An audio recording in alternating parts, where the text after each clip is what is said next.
morning, everyone, and welcome to another live edition of Wealth Building Wednesday. We are excited every single Wednesday to bring you from 10 o'clock a.m. until 10:30 live on Facebook and YouTube, and then again at 1:30 p.m. Central Standard Time on our media partner, WBFZ 105.3, an audio rebroadcasting of the great information that we bring to you again every single Wednesday. Wealth Building Wednesday is a project brought to you by TRHT Selma.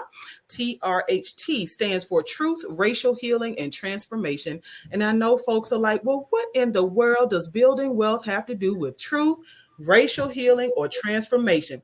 Now, wealth, first of all, transforms a whole lot of things, right? But racial healing, because we know that in this country, we have a wealth gap, and we want to make sure that we are able to help folks close that wealth gap. And a part of the way and of the ways that we're doing that is to talk to every single Wednesday. We talk to an expert. Right now, we're in the midst of a series for entrepreneurs, folks who are considering opening their own small business, or small business owners who've been quite successful. But what we are talking about are aspects of small business ownership. And we are proud to welcome back Miss Sandy Hesley this morning. She is an expert credit counselor with Lifelines Counseling, which is not just credit counseling, but they provide a truly comprehensive service, y'all. Whether you walk in and you need to talk to someone because you're grieving, or if you want to walk in and you need to talk to someone because you want to make sure that your children's children are well prepared, right? And they know how to manage that thing called credit, then they can help you with that. And they service, right, Sandy? You all service all across the state of Alabama and even the Panhandle, right? Yeah, absolutely.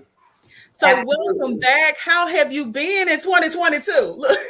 Listen, thankful to be here, yes. COVID free. Yes. And just thanking God that I was able to walk into 2022 with, as the elders used to say, with a reasonable portion of health and strength. Yeah. And my right mind. Amen. Amen to that. And we want to thank everyone for tuning in. Want to remind you that if you're watching us live, please feel free to tag and share this information. These videos are stored on the Facebook pages of the Selma Center for Nonviolence, as well as the Black Belt Community Foundation. So we want to help folks, right? So if we want to be seen as friendly, right? The friends help friends, right? They say your friends don't let friends drive drunk. Well, friends don't let friends have bad credit. Come on, friend. Look.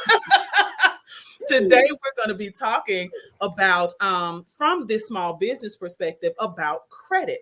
So wanted to ask you, that we've talked about the fact that we're in the midst of this series about entrepreneurship and small businesses. And does it actually matter? Does credit matter when it comes to starting a small business? It does. It does. It matters a lot. Even on a personal side, and we're gonna, talking that, and if I kind of bounce around, forgive me. But just like with personal credit, you have to have credit to buy a house, to get into purchasing a home or whatever. So you have to establish your credit if you hadn't established it already. And it works the same way with business. You have to have credit in order to purchase inventory, things of that nature. So yes, you need credit because you're going to have to buy stuff, as we used to say, on time occasionally. So credit is just as important on the business side as it is on the personal side. Awesome. So now that's important for us to know. So if you didn't know, now you know, okay? We want to make sure that our folks know and have access to improving our personal and building business credit. So now if I'm working on building my business credit, how can my personal credit be impacted? The thing of it is that initially, your business and your personal are gonna link. They're gonna be linked initially. Okay. But people really have to realize is that there's a process and there are steps that you need to take. And the first important step is to establish a business structure, choose a business structure. Like if you choose to be a sole proprietorship, then you mainly are going to be operating more so from your personal credit side, if that makes sense. Okay. So that's because you've chosen to be, you've chosen that type of business structure. What you want to do is you want to get into choosing like, am I a corporation? Am I LLC? Things of that nature, because that is what's going to set you apart that's going to set your business apart from your personal side. So, like I said, it's a process. You need to choose the type of business structure. You need to get you a tax ID number.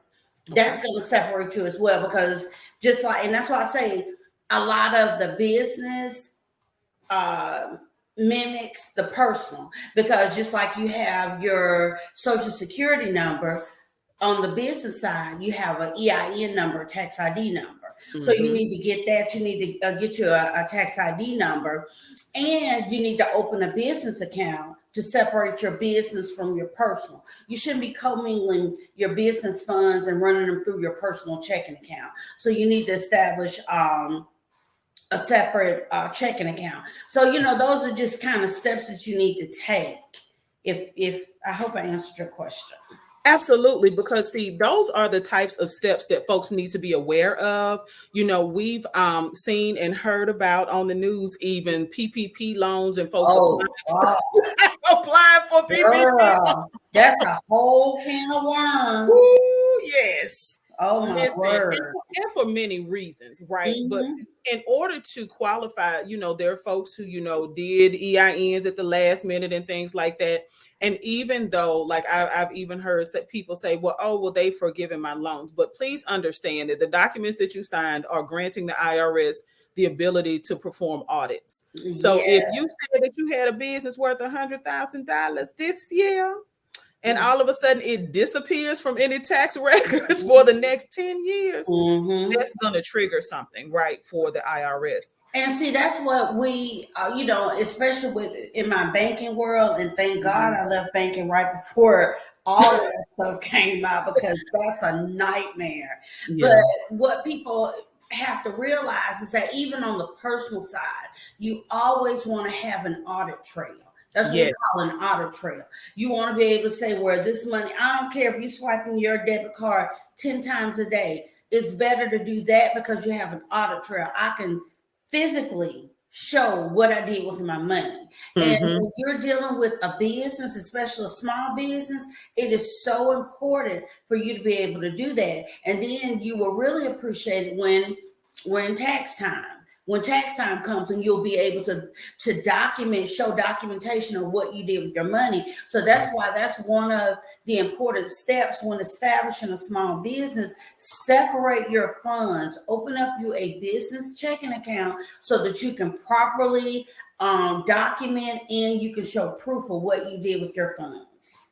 And now that is so important. I'm so glad that you, again, brought up those basic steps of getting your EIN, which is absolutely provided free of cost. That is a number, like you said, very much like your social security number, is like an ID number for your business. And it's free of cost, irs.gov, get your EIN for free. And then establishing that business checking account so that monies that flow into your life because of your business go through your business. And you can pay yourself, right? That absolutely can totally separate those funds that are coming in because of maybe you still have your 9-to-5. So your paycheck goes to your personal, and money that you earn as a result of your business goes into your business account. Exactly. So now, are business and personal credit at all alike? What's the difference between my personal credit and my business credit? They really are a lot alike, and they should be treated, as such. Just like a personal credit, business credit determines whether your company can be trusted to pay back debt if you're extended debt. You see what I'm saying? Mhm. And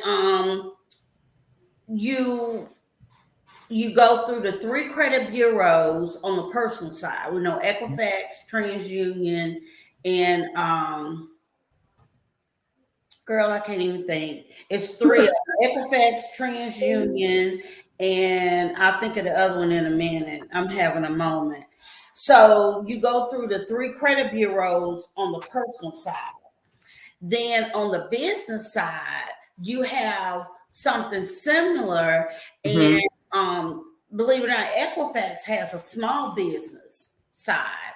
Okay. So they monitor small business credit. And then you have this agency called Dun and Bradstreet. Mhm. So,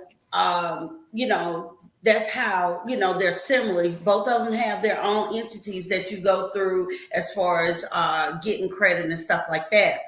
The interesting thing that I found out, and I had to really go through the Experian, that's the other one. I knew it was going to come to me. That was going to bug me, is that with the 2 credit bureaus, personal and business. With Mhm. personal, we know the scores. Your scores can go from like 300 to 850. So, and we know the scores are like 670 on up are considered really good scores. But on business credit scores, they range from 0 to 100. Okay. And with lenders considering scores over 75 to be better and low risk. So, they both of them have a scoring system, but they're, slightly different. So, in addition to influence and approval or denial, the scores can determine repayment terms and interest rates, just like with personal side. You see what I'm saying? So Mhm. when somebody is looking to extend credit to a small business, and with small business, let me fall back. When you're looking at extending credit, you go to vendors to see if I want to establish a credit line with you. Mhm. You can go to a bank and apply for a small business credit card to, establish credit. You can go to a bank to apply for a small business credit line of credit to establish credit. You see what I'm saying? So those are different Mhm. ways that you can establish credit, but those entities are going to report to, Equifax Small Business, Dun and Bradstreet, Mhm. just like, creditors, credit card companies, mortgage companies, things of that nature report to Equifax, Experian, and TransUnion. So we have a question. This is great information. Y'all, again, want to remind you that you are tuned in live to Wealth Building Wednesday. We broadcast every single Wednesday, 10 o'clock a.m. Central Standard Time, as well as at 1:30. We rebroadcast the audio on WBFZ 105.3. We have a question from the audience.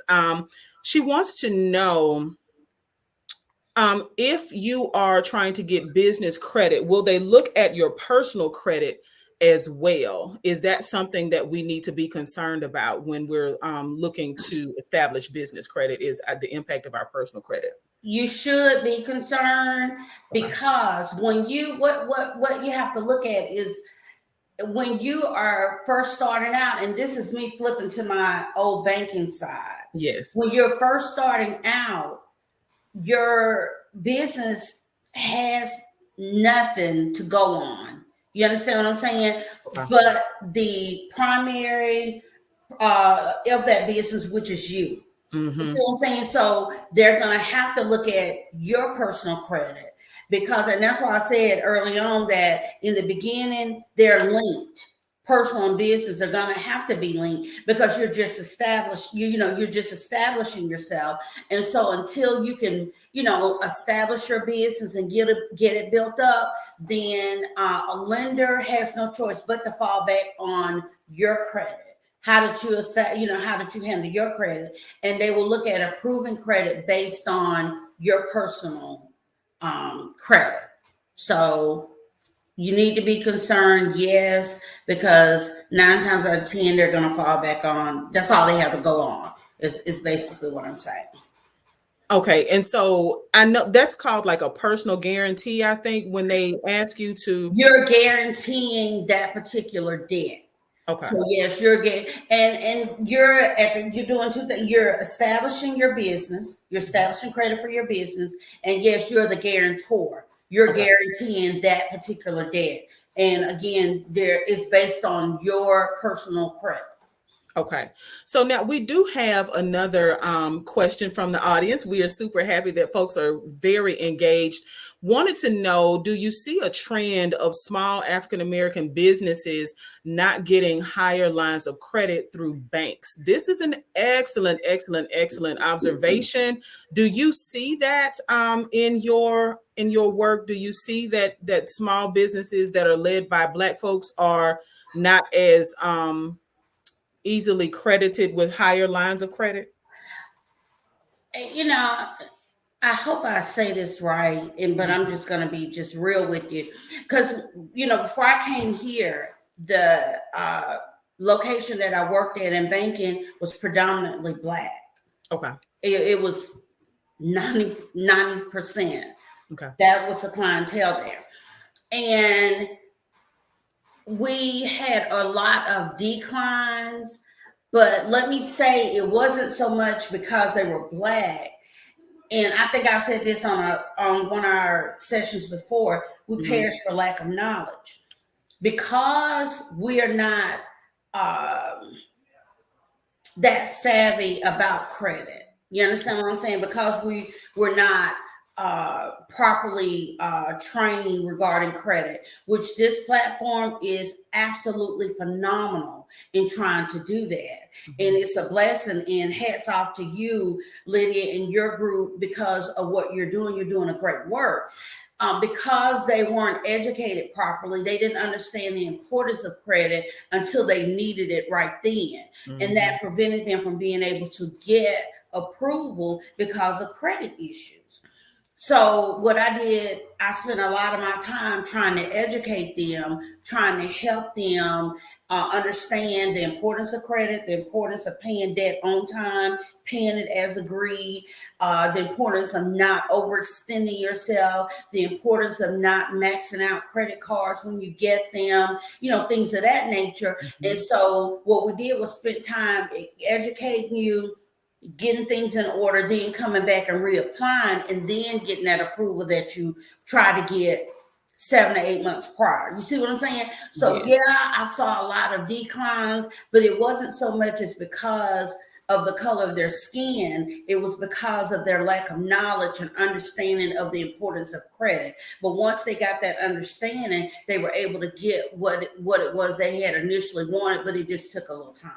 So does that answer your question? I think that does address the question. I do also just want to quickly piggyback on what you're saying, in that it is not always what you just said about, it's not always the color of folks' skin. But now I will say that as someone who has experience working with larger banks as well as credit unions, that sometimes credit unions can be a safer place to learn, like to take those baby steps that you're describing in establishing I our absolutely agree. and being able to answer those questions. Because larger banks, when you go in, they expect you to be prepared, right? So when they ask you, what your long-term goals, what's going to be the return on investment, when they say ROI and you don't know what that means, they're going to be like, hey, wait a minute, I don't know if we, like, you don't even know what simple, acronyms mean. So that's important for us to be placing ourselves in a position where we can win, and that we can win together. So maybe a larger bank isn't the first, even though it's a recognizable brand, but maybe consider a credit union to take the baby steps, and prepare yourself for the larger banks. And I will interject this as well, Lydia. Yeah. What I found in my experience, and like I said, I was in banking for like 29 years. I'm not negating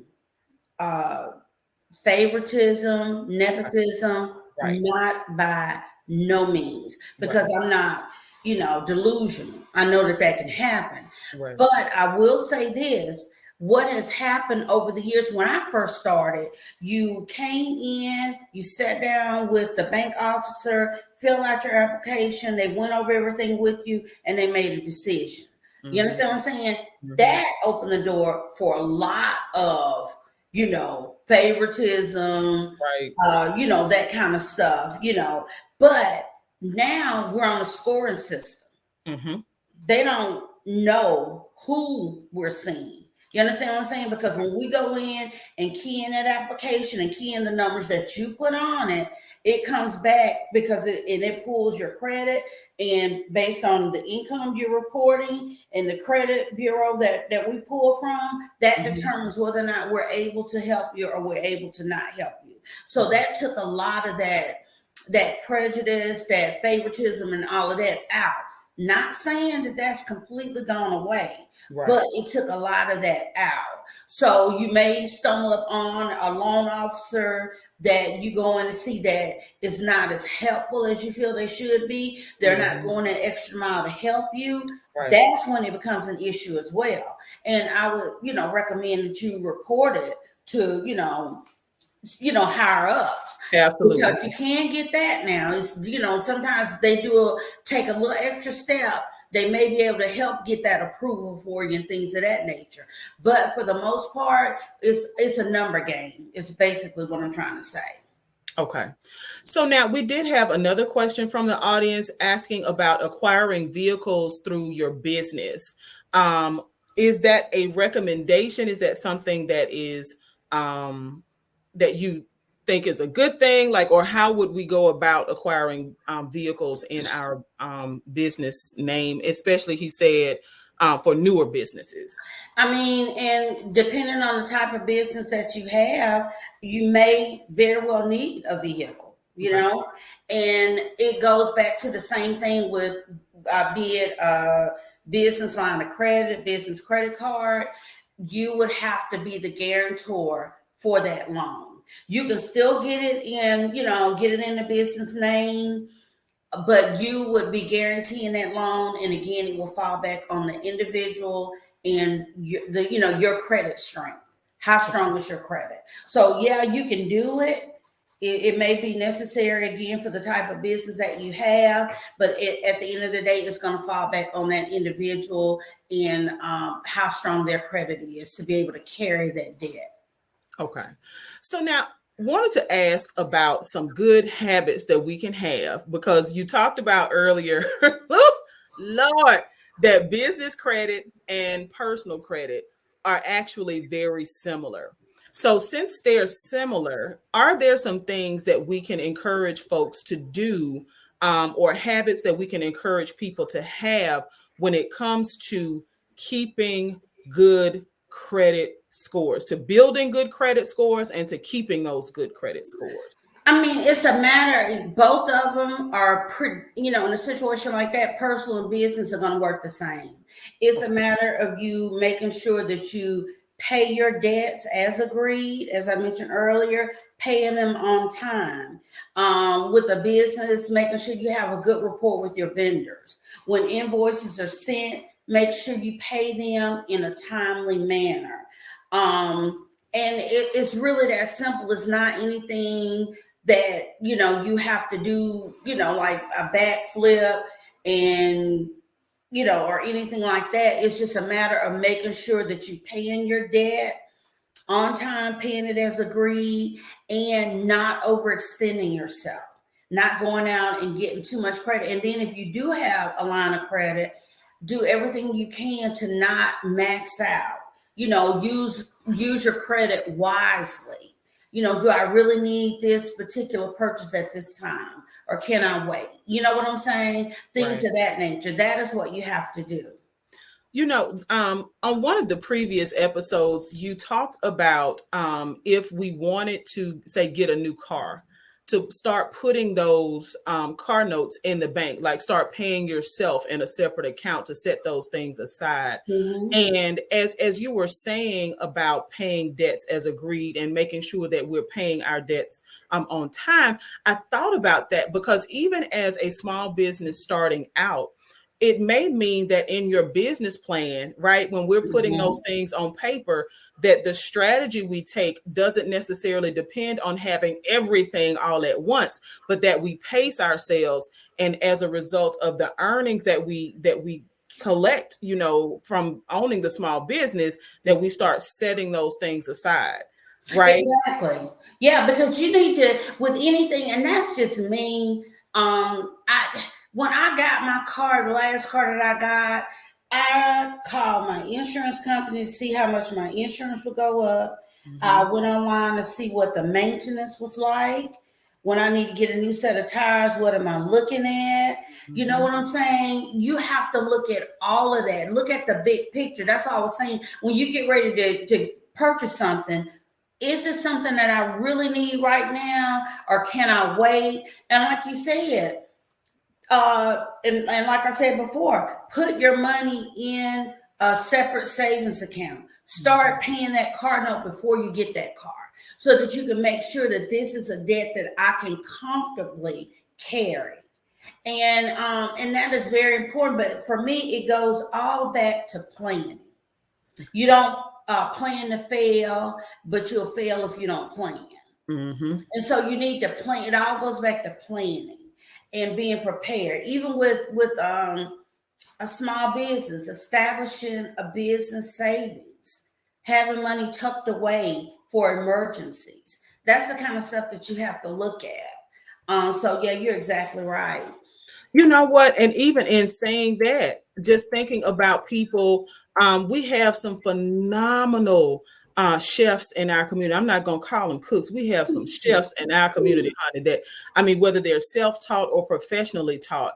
And the considerations, right? Whether you want a brick and mortar or just starting off with a food truck. Yeah. Right, because a Yeah. food truck is actually a less expensive approach. Yeah.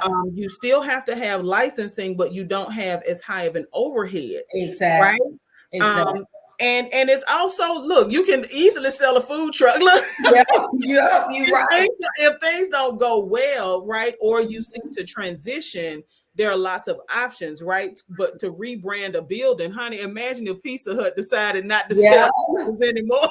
You're right. And they became the Bagel Shack, right? Yeah, you're So right. now they've got to rebrand all of these buildings. Mhm. But, pacing ourselves, there's nothing wrong with that. Lord knows, I think social media and so many other things, microwaves even, have caused us to be so, to gravitate towards the instant gratification. You're exactly right. Yeah, that You're saving, exactly right. listen, And you have to realize that, especially with a small business, yes, it's not going to flip overnight. right. It takes time. So go into it with that mindset, because I know, like I said, in my banking world, we would tell people 2 to 3 years for you to really feel like you're established and you starting to see a turn. You understand what I'm saying?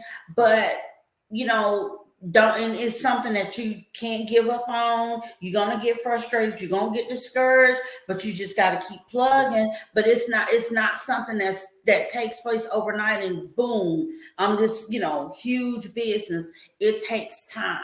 And you have to just, again, like you say, pace yourself. You have to be prepared, and you have to order your steps. You understand what I'm saying? Like you said, start out with a food truck. Eventually, I'll be able to get me a building. You know what I'm saying? That kind of stuff.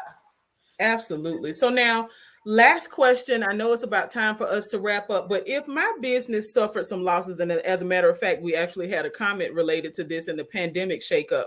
If my business has suffered some losses over the past few months, right? And say, some bills, I got behind on some things. What steps do I need to take? Even considering the moment we're in with income tax refunds being issued, right? What steps should I take with moving forward? Can business credit be recovered?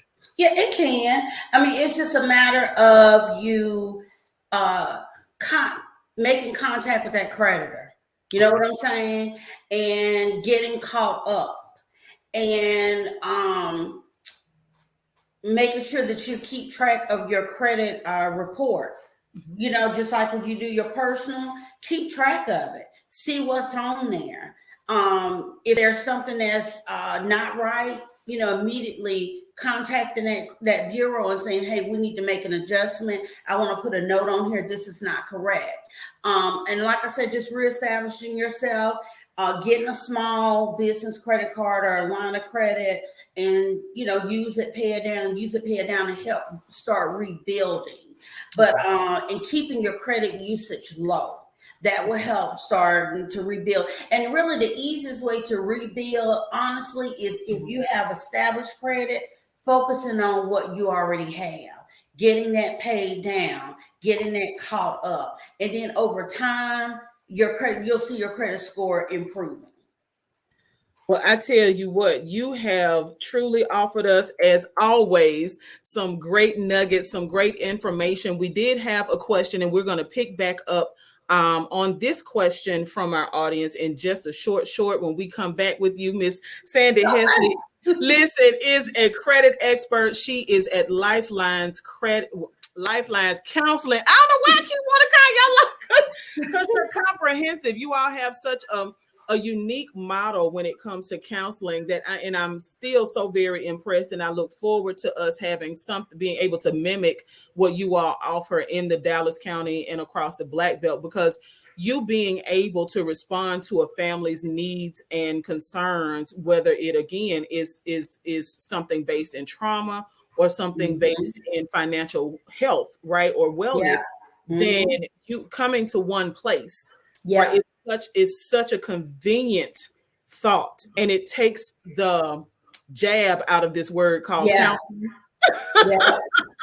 So you all have a wonderful model at Lifelines Counseling. They are located in Mobile, but Sandy Hesley is on board to help anybody in the state of Alabama and across the Florida panhandle. So if you have any questions, we'll definitely make sure to leave the information in the chat. How can people find you, Miss Hesley? You can, and I should have typed it in, but you can email me, and that's really the easiest way. Hesley, SHESLEY at cccsmobile.org. And so I'm leaving that in the chat so people can log on and see that information. Again, her name is Sandy Hesley. She is a certified credit counselor. She is at Lifelines Counseling. You can reach her via email at Hesley, that is SHESLEY at ccccsmobile, MOBILE.org. Miss Hesley, it is always a pleasure to have you here, and we'll definitely have you back and start with that question about virtual offices. We have lots of questions about small business ownership and how to establish credit, so we're looking forward to having you back really soon. So for those of you all who have been tuned in, thank you so much. Please feel free to tag and share this information with your friends. Y'all, we broadcast Wealth Building Wednesday every single Wednesday from 10 a.m. until 10:30.